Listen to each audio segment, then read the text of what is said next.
Premier chapitre. Le titre: L'amour de Dieu pour l'humanité. La nature et la révélation témoignent de concert en faveur de l'amour de Dieu.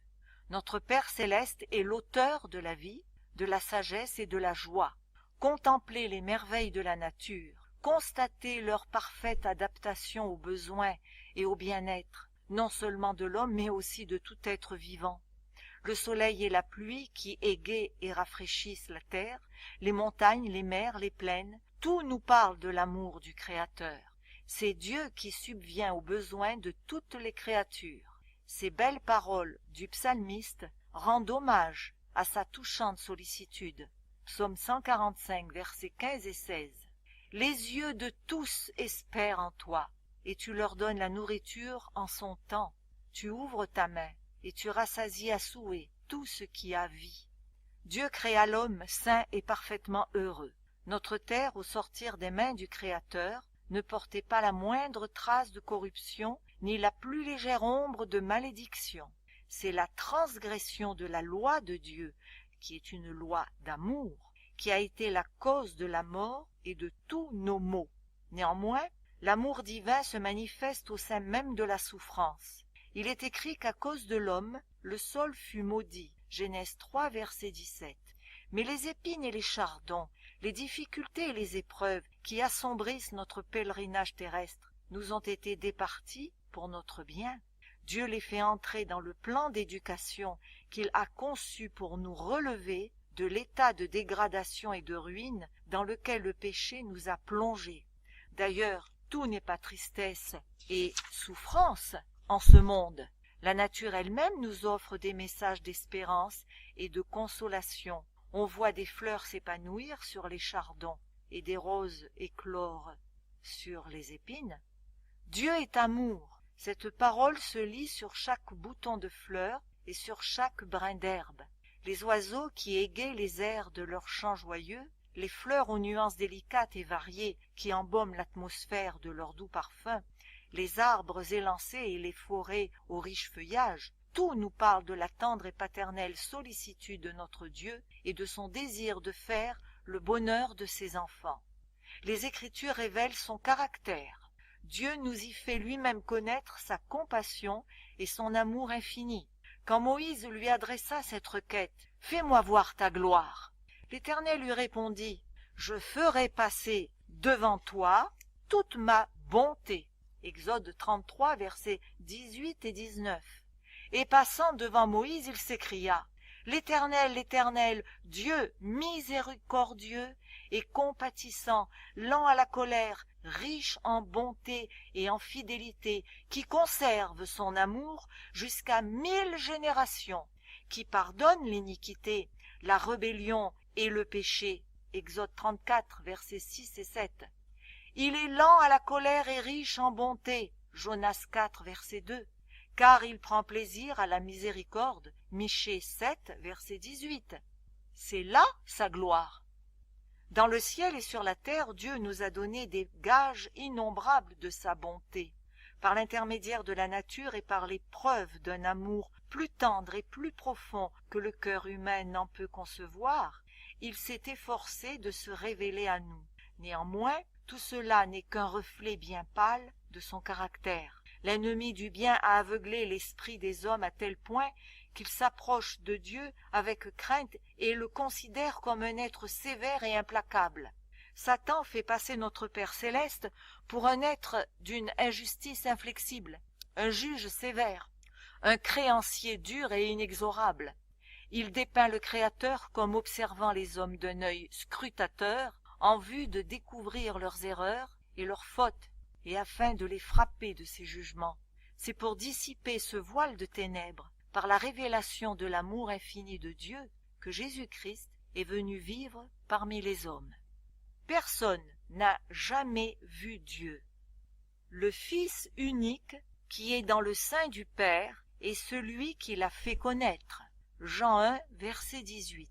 Personne non plus ne connaît le Père, si ce n'est le Fils et celui à qui le Fils veut le révéler. Matthieu 11, verset 27. Un de ses disciples lui ayant dit « Montre-nous le Père », Jésus lui répondit il y a si longtemps que je suis avec vous, et tu ne m'as pas connu, Philippe? Celui qui m'a vu a vu le Père. Comment dis-tu? Montre-nous le Père. Jean 14, versets 8 et 9. Voici en quels termes le Seigneur décrit sa mission terrestre. En Luc 4, versets 18 et 19. L'Esprit du Seigneur est sur moi, parce qu'il m'a oint pour annoncer une bonne nouvelle aux pauvres. Il m'a envoyé pour guérir ceux qui ont le cœur brisé, pour proclamer aux captifs la délivrance et aux aveugles le recouvrement de la vue, pour renvoyer libres les opprimés. Telle était son œuvre. Il allait de lieu en lieu faisant du bien et guérissant tous ceux qui étaient sous l'empire du diable. On pouvait trouver des villages entiers où ne se faisait plus entendre aucun gémissement arraché par la maladie. Il avait passé par là et guéri tous les malades. Son œuvre témoignait de sa divinité. L'amour, la miséricorde et la compassion se révélaient dans chacun de ses actes. Son cœur était rempli de tendre sympathie pour les enfants des hommes. Il avait revêtu leur nature afin de subvenir à leurs besoins. Les plus pauvres et les plus humbles ne craignaient pas de l'approcher. Les petits enfants eux-mêmes se sentaient attirés vers lui. Ils aimaient à monter sur ses genoux et à fixer leur regard sur son visage réfléchi et bienveillant. Jésus ne retranchait rien à la vérité, mais il la disait toujours avec charité. Ses rapports avec le peuple étaient empreints d'un tact parfait, d'une exquise délicatesse. Aucune brusquerie, pas un mot sévère sans nécessité. Jamais il ne faisait inutilement de la peine à une âme sensible. Il ne censurait pas la faiblesse humaine. Quand il disait la vérité, c'était toujours avec amour. Il dénonçait l'hypocrisie, l'incrédulité, l'iniquité, mais c'était avec des larmes dans la voix.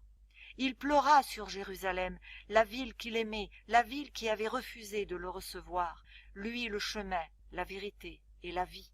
Elle avait rejeté son sauveur, mais il lui conservait néanmoins sa tendresse et sa pitié. Sa vie était faite de renoncement et de sollicitude pour autrui. Chaque âme était précieuse à ses yeux. Sans se départir jamais d'une dignité divine, il s'inclinait avec un saint respect devant tout membre de la famille de Dieu. En tout homme, il voyait une âme déchue à sauver. Tel est le caractère de Jésus révélé par sa vie. Tel est aussi le caractère de Dieu. C'est du cœur du Père que les flots de la compassion divine manifestée en Jésus-Christ se déversent sur les enfants des hommes. Jésus, sauveur, tendre et compatissant, était Dieu manifesté en chair. 1 Timothée 3, verset 16. C'est pour nous racheter que Jésus a vécu, a souffert et mort. Il est devenu homme de douleur, afin de nous faire participer à la joie éternelle.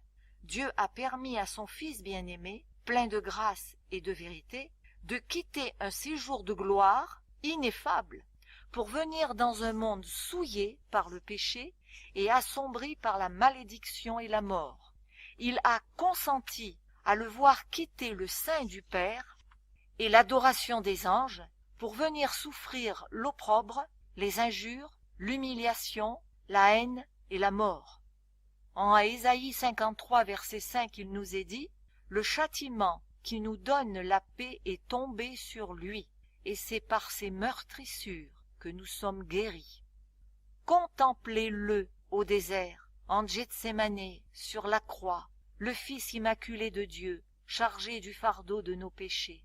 Celui qui avait été un avec Dieu éprouva dans son âme l'horrible séparation que le péché creuse entre l'homme et Dieu, séparation qui lui arracha ce cri d'angoisse « Mon Dieu, pourquoi m'as-tu abandonné ?» Matthieu 27, verset 46. C'est le fardeau du péché et le sentiment de son énormité qui brisèrent le cœur du Fils de Dieu. Mais ce sacrifice n'a pas été consommé afin de faire naître dans le cœur du Père des sentiments d'amour pour l'humanité déchue et pour le disposer à la sauver. Loin de là, Dieu a tant aimé le monde qu'il a donné son Fils unique. Ce n'est pas à cause de la propitiation faite par son Fils que le Père nous aime. C'est parce qu'il nous aime qu'il a pourvu à cette propitiation. Jésus-Christ est l'intermédiaire par lequel le Père a pu répandre son amour infini sur un monde perdu. Dieu a réconcilié en Christ le monde avec lui-même. 2 Corinthiens 5, verset 19. Il a souffert avec son Fils. Dans les détresses de Gethsémani, comme dans la mort du calvaire, c'est le cœur de l'amour infini qui a payé le prix de notre rédemption. Jésus dit, « Le Père m'aime parce que je donne ma vie afin de la reprendre. » Jean 10, 17.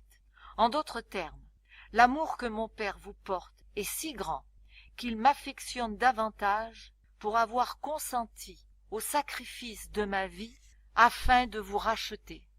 Je lui suis devenu plus cher par le fait que je me suis constitué votre garant, en déposant ma vie et en prenant sur moi vos transgressions, car par mon sacrifice, Dieu, tout en demeurant juste, peut justifier celui qui croit en moi. Seul le Fils de Dieu avait le pouvoir de nous racheter, seul celui qui était dans le sein du Père pouvait le faire connaître. Seul un être connaissant la hauteur et la profondeur de l'amour de Dieu pouvait les révéler. Il n'a fallu rien de moins que le sacrifice infini consommé par Jésus-Christ en faveur de l'homme perdu pour exprimer l'amour du Père envers l'humanité déchue. Dieu a tant aimé le monde qu'il a donné son Fils unique. Il a donné son Fils non seulement afin qu'il vive parmi les hommes, porte leurs péchés et meure à leur place, mais encore pour qu'il se solidarise avec les besoins et les intérêts de l'humanité. Celui qui était un avec le Père s'est uni à nous par des liens indissolubles. Jésus n'a pas honte de nous appeler frères. Hébreux 2, verset 11. Il est notre propitiation, notre avocat, notre frère. Il paraît revêtu de notre humanité devant le trône du Père, et il sera pendant toute l'éternité un avec la race humaine qu'il a rachetée. Il est et demeurera le Fils de l'homme, et tout cela afin de relever l'homme de la dégradation et du péché, afin de le mettre à même de réfléchir l'amour de Dieu et de participer à la joie de la sainteté. Le prix payé pour notre rédemption, le sacrifice infini de notre Père céleste, en livrant son Fils à la mort pour nous, devrait nous donner une haute idée de ce que nous pouvons devenir en Jésus-Christ. Quand il est donné à Jean, l'apôtre inspiré, de contempler la hauteur, la profondeur et la largeur de l'amour du Père envers l'humanité perdue, il est ici si rempli de sentiments d'adoration et de respect que dans l'impuissance où il se trouve d'exprimer l'intensité et la tendresse de cet amour, il s'écrie « Voyez quel amour le Père nous a témoigné pour que nous soyons appelés enfants de Dieu. » 1 Jean, chapitre 3, verset 1. Quelle valeur cet amour donne à l'homme! Par la transgression, les fils d'Adam sont devenus sujets de Satan. Par la foi au sacrifice expiatoire du Christ, ils peuvent devenir fils de Dieu. En revêtant la nature humaine, Jésus élève l'humanité. Il place l'homme déchu dans une condition où il peut devenir réellement digne du nom d'enfant de Dieu. Enfant du roi céleste, précieuse promesse, thème inépuisable de méditation, amour insondable de Dieu pour un monde qui ne l'aimait pas. Un tel amour est sans exemple. Il surpasse celui d'une mère pour son enfant égaré. Sa contemplation subjugue l'âme et rend les pensées captives de la volonté divine. Plus nous étudions le caractère de Dieu à la lumière de la croix, plus nous découvrons de clémence et de tendresse. Mieux nous voyons la miséricorde unie à l'équité et à la justice, et plus nous discernons les preuves d'un amour et d'une compassion infinie.